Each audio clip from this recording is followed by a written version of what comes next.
আসসালামু আলাইকুম, কেমন আছেন সবাই? আলহামদুলিল্লাহ আমি ভালো আছি। তো আজকে আমি বানাচ্ছি গাজরের মিষ্টি। তাই এই যে গাজর কেটে নিয়েছি আর এখানে 1 কেজি দুধ জাল দিয়ে ছানা বানিয়ে নিয়েছি। তো এখানে এই যে ঘি গরম হয়ে গিয়েছে, এখন আমি এটা ভেজে নেব। তো এই যে আমি গাজরটা ভেজে নিচ্ছি সুন্দর করে ঘি দিয়ে।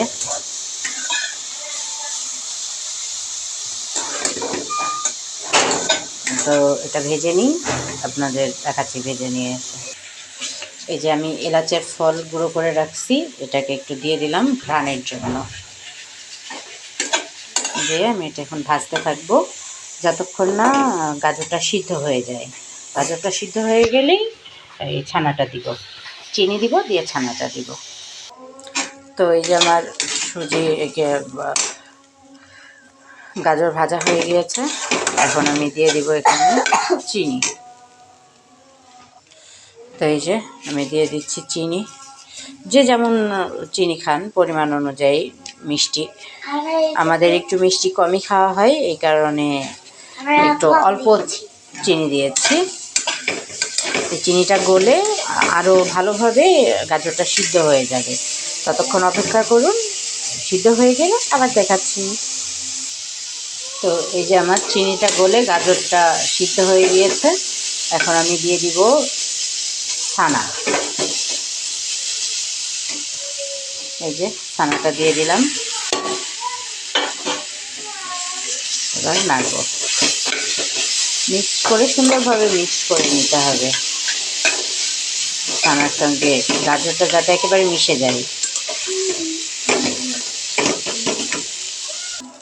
তো এই যে মিক্সড হয়ে গেছে, এটা নাড়া বন্ধ করা যাবে না, একাধারে নেড়েই যেতে হবে, কারণ না হলে লেগে যাবে। গাজর আর ছানা পুরোপুরি মিক্সড হয়ে গিয়েছে। অল্প কিছুক্ষণ জাল দিব, জাল দিয়ে ছানার যেই ভিতরে যে পানিটা আছে ওটা একেবারে শুকাই নিব, নিয়ে আপনার এরপরে মিষ্টিটা বানাই ফেলব। তো দেখতে থাকুন শেষ পর্যন্ত। এই যে রেডি হয়ে গিয়েছে আমার গাজরের মিষ্টিটা,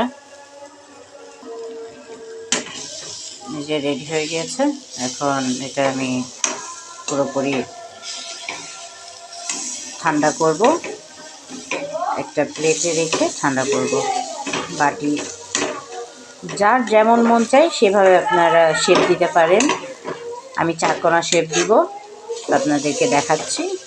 পুরোপুরি মিষ্টিটা রেডি হওয়ার জন্য এটা রেখে বক্সে রেখে আমি কিছুক্ষণের জন্য ঠান্ডা করতে দিব। ঠান্ডা হয়ে গেলে তখন আমি মিষ্টিটা কেটে নিব পিস পিস করে।